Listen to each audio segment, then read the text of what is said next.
This also is like a part of your film set for many of your music videos as well. Yes, I agree. I've never been here. It's really Okay, so this is that city shop, The Mansion, and we're going to have a really intimate little session right here. And of course, Karen, you're here in Singapore. And this is your first English album, which is quite a surprise for many people because you've had so many albums. You've got a very successful career in movies, in music. So why a first jazz album, and especially in English? Well, yeah, actually I have a lot of fans, well, not complaining, I think they're more relieved to finally, welcome this English album, because they've been waiting for it as long as I have been myself. Well, jazz has been my passion, my biggest passion since my university days. That's when I started to fall in love with jazz, and then so it's been a dream for a very long time, and it's finally come to fruition, and I'm very proud of this album. Well, what is your own interpretation on jazz, this music genre? Because you added a little Chinese touch in many of the arrangements for this album as well. The first thing is we're positive we don't want to copy other jazz singers or musicians who came before us, because there's no point pretending to be someone else.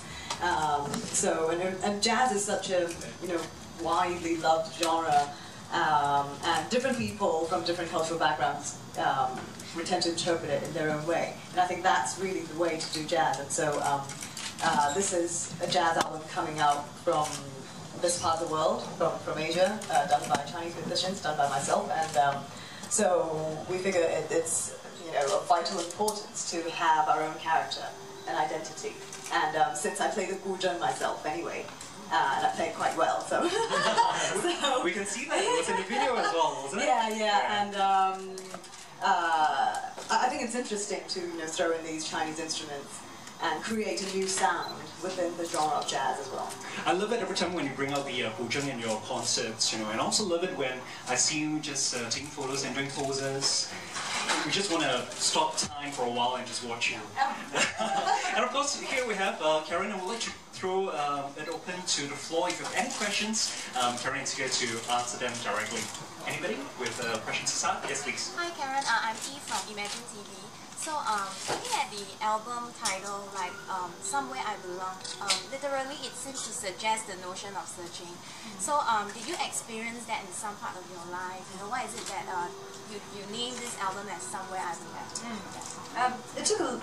It took me a long time to come up with this title, and actually, this is actually the title of a poem that I kind of wrote myself, and which is in my, I did a the very first page. Yeah, but the poem actually came from my photo book, 写真集, a few years, several years ago, and somehow it kind of just struck me that, oh right, this is a lifelong question that I've been asking myself, because I come from a mixed background, and growing up in Hong Kong is kind of you're not really sure where you belong. I mean, Hong Kong itself is a big melting pot, a little bit like Singapore kind of. And then and for me, it really doesn't matter which place or city I belong to. It's really where I feel most comfortable, or the stuff that I'm doing which makes me most at home, and that is when I'm on stage, when I'm performing my music. And then especially jazz, so this is my biggest love in music. So we figured, this will make a really good summary of everything I want to talk about through this album. Can I extend that question a little bit? So, is there a new belonging in jazz, the music genre? Well, yes, I hope I could expand on this a lot more. I hope this is not my last jazz album. I mean, there's still tons of these great standards that I would love to reinterpret in my own way. Yeah. Yes, please. I am Ashwin from the new paper. You're enjoying married life, so my question would be, any children? Any plans for children? No time for that. Yeah, no, really, I don't really have much desire regarding motherhood, so, and I'm really way too busy and I'm very happy with how my life is unfolding as it is right now. It's a lot of long haul travels these days because my home is actually in London now because that's where my husband is based. So that means a lot of flying around. And I suspect it's a marriage life. My favorite track is The Man I Love. Ah, okay, that's also my husband's favorite track. Ah, okay. He figured it's got some inner meaning. So it's dedicated to him. But actually, no, it didn't even occur to me why I chose this track. Yeah, I was thinking, you sound really introspective, and it was like you had an image in your mind when you sang the song. Yes, when I sing every song, I kind of get into character. Talking about motherhood, how do you interact with the step audience, and how are they curious about your job? Not common to have a mother who sings. Yeah, I guess one doesn't really have a pop singer as stepmom or someone in your family. But because the kids are they're all teenagers now, and kids these days they at the age of 6 they turn into adults already. So it's actually really easy to connect and communicate with them. Yeah. A question from Hi, I'm Jane from Film. You've mentioned that you've gained an interest in jazz during uni days. Do you recall particularly which album or song or artist that you've come across? Yes, there was this one specific moment in time when I fell in love with jazz, and that was one. I think it should have been some Friday night because my college was outside London, and then often we would just take a train and then go to London downtown, and then I would go see plays and that sort of thing, and then we would try to do some shopping. And so I was just walking down Charing Cross Road, and there was one of these shops, discount shops, selling tons of books and CDs and stuff. And then Karen Moore goes to discount shops. I'm just like everyone else. College And then student, I was a right? student. Of course, you need to save and be Yeah, exactly. So there was a whole pile of CDs selling for really cheap, and then so I just picked up this one, which I kind of the names seemed very familiar, and it was the duets of Ella Fitzgerald and Louis Armstrong. And then because it wasn't expensive, so I thought, well, yeah, why not just pick it up and check it out. And so I bought it, went back to my dormitory, and then started listening to it, and I was like, wow, I mean, okay, so this is what they call jazz. I love it. And then I just really got into it. I started listening to basically all of the songs or really recordings that Ella has done, and then got into all the big divas like Billie Holiday and Sarah Vaughan, and you name it. Yeah. I love it that you're on a first name basis. Ella, Billy, Louis. Yeah, because you listen to them like day in, day out, and then it feels like you know them inside out. And the thing with jazz is, especially the vocalists, I think they really sing from within their hearts, and I think that's what singing is about. It's not about showing off your technique. I mean, it's about singing out the story or your emotions and touching people.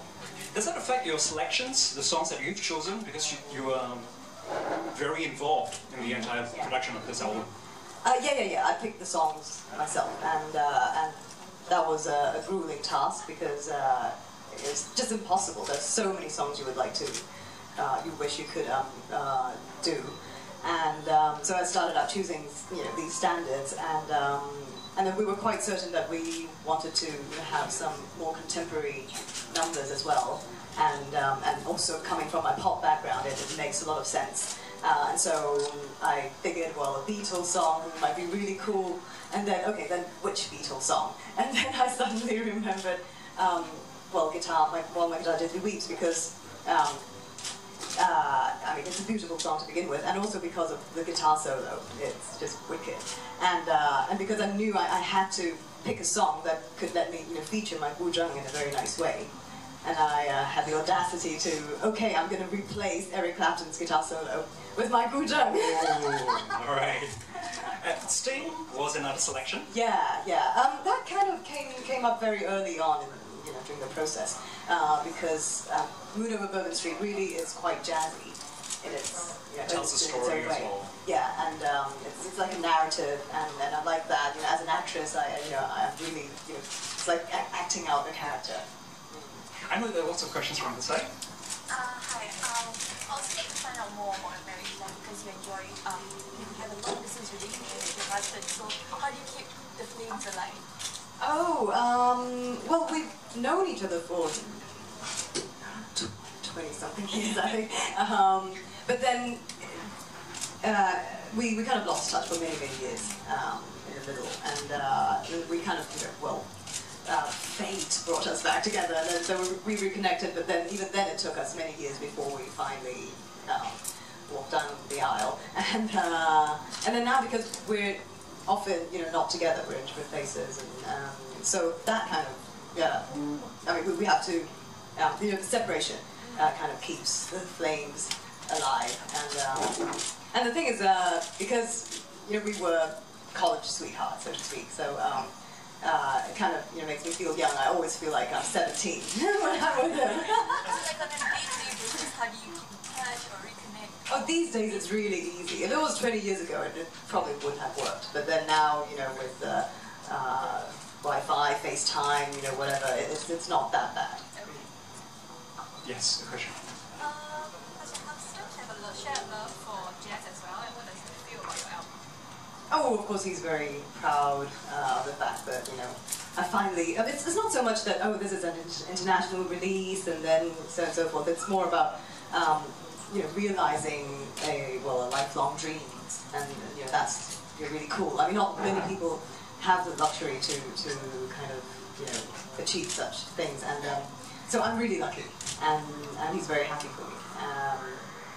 And of course, he's pleased because, for example, a couple of months ago when I was back in London during the Chinese New Year holidays, I was actually doing promotion in the UK as well. So he figures, well, great. I mean, you should keep going in this direction because with such releases, I actually get to do a bit of work in his part of the world. So that's very convenient.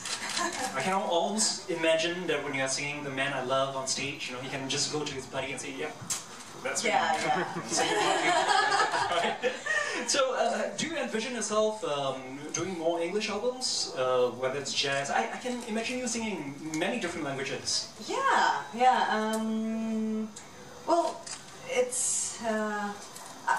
I love jazz, and then singing in English it comes very naturally to me, and also it's a language most people can understand and relate to, and it's I think with being a performer and with my singing and acting, it's the most important thing is really to be able to reach out to more people, the more the merrier. So I hope that via a genre like jazz and also singing in English, or perhaps in the future some other languages as well. That would just allow me to, reach out to a bigger audience. There's a question, please. You've recorded many Chinese pop albums before, and this would be like the first English album that you've recorded. So what are the difficulties that you face while recording, or how is it different? Right, the most different part was, normally when you do a jazz album, you kind of record together with a band. Whereas in pop music, you have everything, the music all kind of arranged, and then you just go in and do your vocals. But then, so it's kind of like a pseudo live performance, and we're all together in the recording room, and then and so you have to get psyched up, not just yourself but everyone. And then the thing is, of course you have to practice before, but with jazz you can't overkill it. Otherwise you kind of lose the flair. And so it's going to be, just right, we're ready to go, and then do it. So it's exciting in that way. Yeah. There's a lot of synergy between the players and you in the studio as well, because it's live. Yes, and then we're very lucky because we basically just really clicked right away. I knew the guys kind of separately, but then as a group, we never worked together before until this album. So I mean, it took some time. Well, we went into rehearsal and immediately we kind of like just love one another. So it's great. I'm going to come to you in just 1 minute, but I'm just curious because in movies there's NG Team Call. but when it comes to jazz, there's a lot of improvisation, there with the musicians. Did it take you a lot of takes to finish the entire album? That's the thing. I mean, you can't keep doing it over and over again because then it just gets worse. So you just really have to nail it. And no, it was very, it went very well. That's good to know. We've got a question. Karen, as a singer, what do you think are the qualities needed to sing jazz songs? You really have to immerse yourself into the music, and for me, I kind of treat my voice as one of the instruments, and I think, well, even as a vocalist, you kind of have to. It's like, in a way, it's like making a movie. I mean, even if you're playing the lead character, you can't just like, okay, it's my show, so everyone else, I move away. I mean, it's really like a teamwork. You can't just shine yourself and then not care about the others. It's like, everything is interrelated, and everyone should complement one another.